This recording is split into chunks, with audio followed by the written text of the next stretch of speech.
Saudara-saudari yang terkasih, kita masuki hari Minggu Prapaskah yang pertama.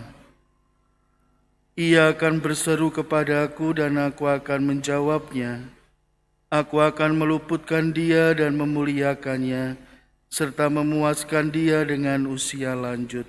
Ibu bapak, saudara-saudari, anak muda, anak-anak terkasih dalam Tuhan, ada sebuah tayangan video di beberapa short YouTube.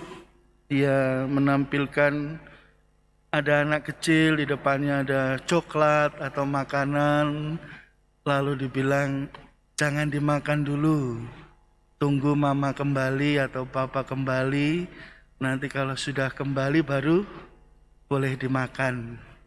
Ya, tunggu ya. Tinggal dilihat. Mau ngambil gitu, belum lagi neteset gitu ya. Dan beberapa dari tampilan video itu menampilkan bahwa meskipun juga mau begini, mau mengambil, tapi anak ini bertahan sampai dengan mamanya atau bapaknya kembali dan oh, anakku hebat, silakan sekarang dimakan. Nah, saudara-saudariku yang terkasih dalam Tuhan, tampilan sederhana ini mungkin juga menggambarkan bagaimana cara kerja godaan dan cobaan. Tentu tidak sama persis dengan yang disampaikan dengan yang dari video short YouTube tadi, tapi mau menampilkan bahwa kita manusia ini memiliki kecenderungan pada dosa. Kita diberikan akal budi, diberikan hati nurani, kita diberikan dalam diri kita kehendak yang bebas oleh Tuhan. Namun apakah kita dalam kehidupan ini berani untuk memilih kebaikan dibanding kejahatan? Kalau kita mau melihat dari apa yang disampaikan Yesus di dalam perjalanannya 40 hari berpuasa di padang gurun, kita mau belajar sesuatu di sini. Kalau Adam yang pertama tergoda oleh cobaan ya ini juga berkaitan makanan, cobaan berkaitan dengan kekuasaan, cobaan berkaitan dengan sama seperti Tuhan, memiliki pengetahuan akan segala. Hari ini dirangkum dalam pencobaan 3 oleh iblis kepada Yesus. Dan Yesus tampil sebagai pribadi Adam kedua yang tidak tergoda oleh rayuan iblis ini. Yesus mengajak kita untuk hidup ini bukan hanya sekedar yang daging, yang jasmani, tapi juga lebih luhur dari itu. Kita memiliki segala nilai, segala makna, segala yang mulia dalam diri kita ini selain hanya kepuasan, kenyamanan. Yesus mau kita beranjak untuk lebih jauh di dalam memaknai kehidupan, memaknai diri kita. Bukan sekedar roti saja, tetapi juga lebih, yakni dengan roh, dengan jiwa, dengan segala yang kita miliki. Kita bukan menyembah kepada iblis, kenikmatan, nafsu, tetapi kepada Yesus, kepada Allah, kepada Sang Pemberi segalanya ini. Kasih karunia dan pengampunan. Kalau kita mau merenung, hidup dalam daging memang cobaan yang berat juga. Tapi ingat, sabda menjadi daging. Akan menjadi mungkin bagi kita agar kedagingan ini dikuduskan oleh Sang Sabda sendiri. Saya merenungkan dari bacaan ini sungguh menarik. Karena perkataan iblis dengan perkataan Yesus itu mengutip sabda perjanjian lama. Dua-duanya. Percobaan pertama dikatakan juga, belum kalau percobaan, jika engkau putra Allah, katakanlah kepada, ada tertulis, Manusia hidup bukan dari roti saja. Baru yang kedua dikatakan iblis mengutip kitab suci. Dan yang ketiga, Yesus juga menanggapi dengan mengutip sabda dari Perjanjian Lama. Apa yang terjadi di sini? Kalau kita mau merenungkan dengan bacaan yang kedua, firman itu dekat pada mulutmu, dekat pada hatimu.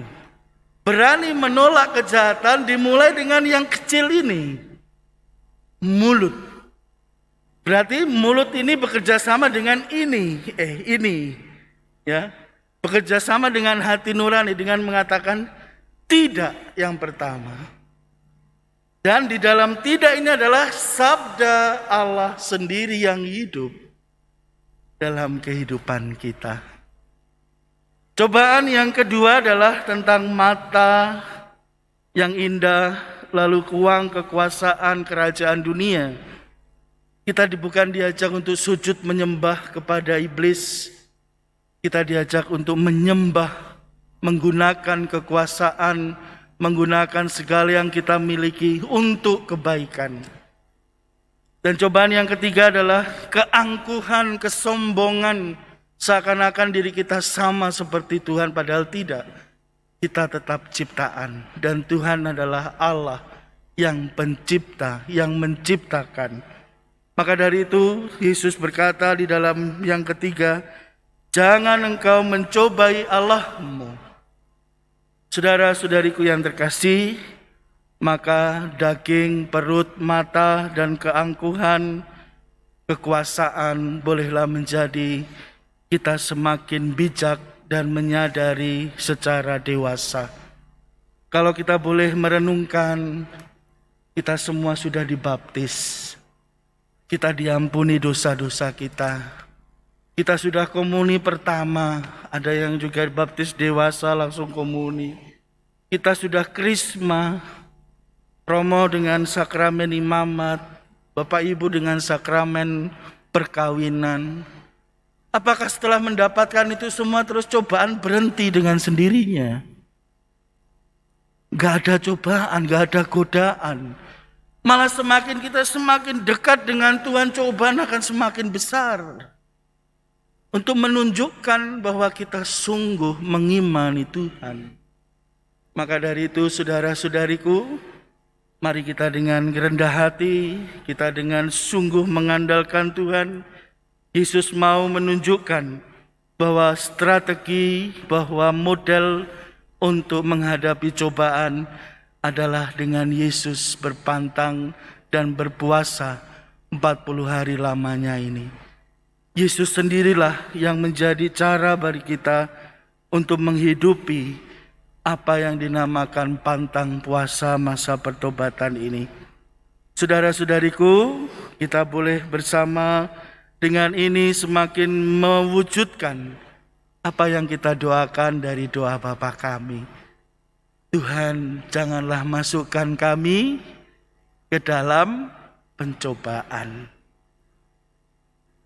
Berilah kami rezeki pada hari ini. Ampunilah kesalahan kami, seperti kami pun mengampuni yang bersalah pada kami.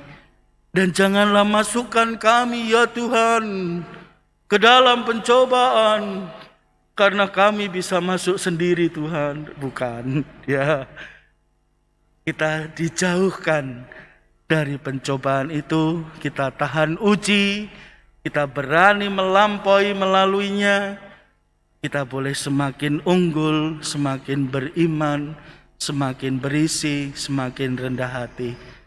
Kita semua semakin memiliki iman yang dewasa. Saudara-saudariku, kita renungkan sabda Tuhan dan kita hayati dalam hidup kita. Amin.